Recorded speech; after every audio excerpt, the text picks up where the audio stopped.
Video 5. It's a little early tonight, so I'm going to continue on with making videos until I either get tired or get done with my story, whichever comes first. And I will post them sequentially moving forward past today. Where I left off in 4 was I was drawing and I was causing problems, and that was where I was at in life at that point in time. Somewhere in this area we had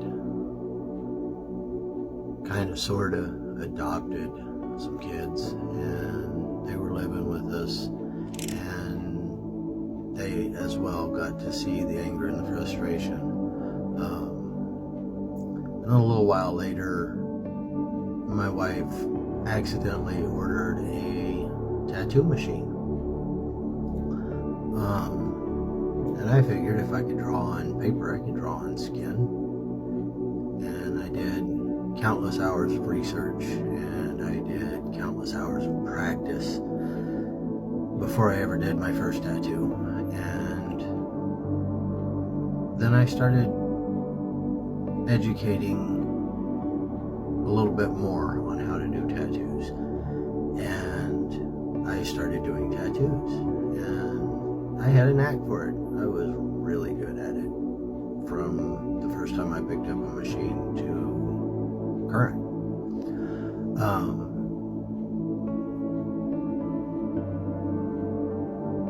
But this took my outlet of drawing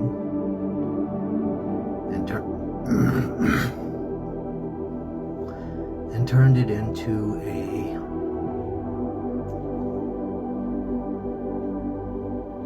business scenario where when I wasn't at work, I was working in my studio. And at this point, my kids had a absent father because I wasn't there. I was in my studio and I had the music up loud, and if I wasn't running a tattoo machine, I was running a pen or a pencil to put the next idea on paper. And I don't think going from an overbearing father to an absent father was good for my kids or my ex-wife. But it was in fact something that everybody did get to endure because of my failure to live authentically. I was scared. The world I grew up in, indifferent wasn't okay. I tried to come out to my wife, and she made it clear that that wasn't okay. And so to everybody I was around at that point in time, it wasn't okay, and it couldn't exist. So I didn't exist. Leslie didn't exist. I had been buried to the point that I wasn't sure that I was ever going to get to come out. And through all of this, I started working on building the success of stereotypical hypermasculine male. Family had all gotten used to the idea that if you crossed the wrong line, it was just going to blow up, and there was no telling what was going to happen when I blew up. What I can say is when I blew up, I never physically harmed anybody. Stuff, on the other hand, was stuff. And I took it out just about every time on stuff. Chairs, walls, vehicles. I don't think I ever broke any windows. Walked through a door like it wasn't there one time. I mean, it was bad. And so they knew what could potentially trigger that. So they just all, oh, Dad's in a bad mood, and had figured out that there was times that it was just better to leave me alone, and that didn't necessarily create a safe space, but it created a safer space. And then like I said, I had started tattooing, and I spent a lot of time in the studio, so everybody just kind of relaxed. And then one day in 2018, my wife and I got into a very heated discussion.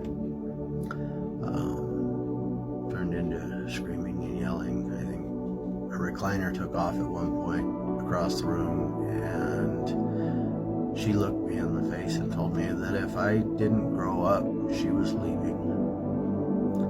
And at that point, a switch flipped for me.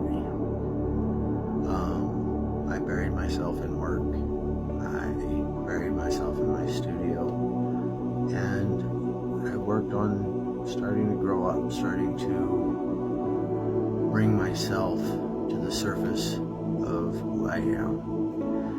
And I knew that at the point in time which I started doing that, my ex-wife and I's relationship was becoming short. Still pursuing the idea of stereotypic hypermasculinity, I